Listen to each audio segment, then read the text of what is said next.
नमस्कार। आज हम एक बहुत ही भावनात्मक, दिल को छूने वाले अंश पर बात करेंगे।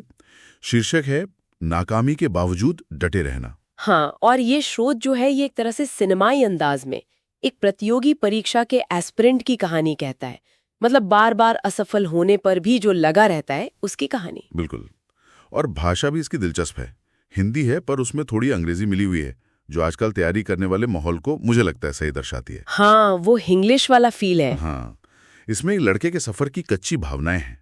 तो हमारा मकसद है इस कहानी के जरिए दृढ़ता और सपनों के असल मायने क्या हैं ये समझना। बिल्कुल, तो चलिए देखते हैं इसे। तो कहानी सीधे मुद्दे पर आती है।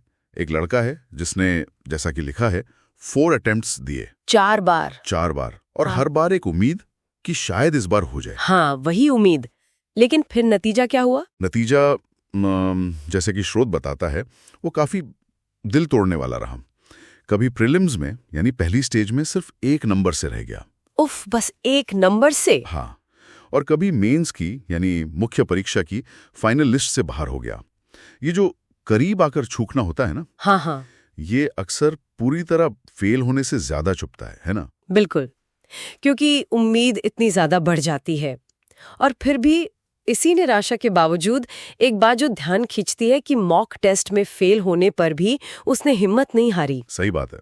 स्रोत कहता है उसने प्यार से सिलेबस को दोस्ती बनाकर पढ़ना नहीं छोड़ा। ये लाइन बड़ी अजीब और दिलचस्प है, सिलेबस को दोस्त बनाना। हाँ, ये दिलचस्प नुक्ता है, सिलेबस को दोस्त बनाना। शायद ये उस पूरी प्रक्रिया को, उस रोजमर्रा की मेहनत को अपनाने का एक तरीका है। मतलब सिर्फ नतीजे पर नजर रखने के बजाय शायद उसने उस पढ़ने के एक्ट में ही कोई मतलब ढूंढ लिया था, हार जीत से थोड़ा ऊपर उठकर। एक तरह का कह सकते हैं कोपिंग मैकेनिज्म हो सकता है। बिल्कुल। और इसी दौरान बाहरी दुनिया का दबाव भी तो बढ़ रहा होगा।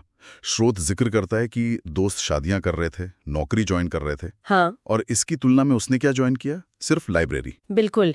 ये कॉन्ट्रास्ट उसकी स्थिति के अकेलेपन को और गहरा कर देता है। वही। और ये अकेलापन और सामाजिक दबाव, ये बहुत असली चीजें हैं। ये सिर्फ दोस्तों तक ही नहीं रुकता। घर वालों का वो सवाल कब तक पढ़ता रहेगा। ओ हाँ, ये तो बहुत कॉमन सवाल है ऐसे हालात में। हाँ, बहुत कॉमन, लेकिन बहुत भारी। और इस पर उस लड़के का जवाब देखिए। वो उसकी दृढ़ता दिखाता है। जब तक रिजल्ट मेरा नाम नहीं बोलता। जब तक रिजल्ट मेरा नाम नहीं बोलता। ये जवाब, ये सिर्फ एक जवाब नहीं लगता, ऐसा लगता है जैसे ये उसकी पहचान बन गई है। कोशिश करते रहना उस नाम के इंतजार में। हाँ, संभव है। ये उसकी अटूट इच्छा शक्ति तो दिखाता है, पर साथ ही ये सवाल भी उठता है कि क्या उसकी पूरी पहचान ही उस रिजल्ट से जुड़ गई है। ये थोड़ा सोचने वाली बात है। बिल्कुल। हालांकि स्रोत इसे थोड़ा और बड़े नजरिए से देखता है ना? हाँ हाँ, स्रोत कहता है कि ये कहानी या ये गाना जैसा भी वो है उसके लिए है, और उन सब के लिए जो हार के बाद भी छोड़े नहीं। अच्छा, तो ये सिर्फ उस एक लड़के की बात नहीं रही? नहीं, ये इसे व्यक्तिगत संघर्ष से उठाकर एक सामूहिक अनुभव बना देता है। ये उन सभी लोगों की कहानी बन जाती है जो अपने अपने मैदानों में अपनी अपनी लड़ाइयों में डटे हुए हैं, हार के बाद भी। सही बात है। और यहीं पर मुझे लगता है स्रोत का सबसे गहरा संदेश सामने आता है। कौन सा? वो लाइन, जरूरी नहीं हर लड़का आईएएस बने, लेकिन जरूरी है कि हर एस्पिरेंट जिंदा सपना देखे। हाँ, ये बहुत पावरफुल लाइन है। ये सफलता की जो पारंपरिक परिभाषा है ना कि आपको वो पदवी मिलनी ही चाहिए, उसको चुनौती देती है। बिल्कुल। आईएएस बनना या ना बनना एक परिणाम है, एक आउटकम है। हाँ, वो एक मंजिल है। लेकिन जिंदा सपना देखना ये प्रक्रिया है। ये वो अंदर की आग है जो आपको चलाए रखती है। क्या पता असली जीत यही हो, भले ही वो बाहरी मंजिल मिले या ना मिले। ये वाकई सोचने वाली बात है। तो कुल मिला के हमने देखा कि ये अंश सिर्फ असफलता के बाद टिके रहने की कहानी नहीं है।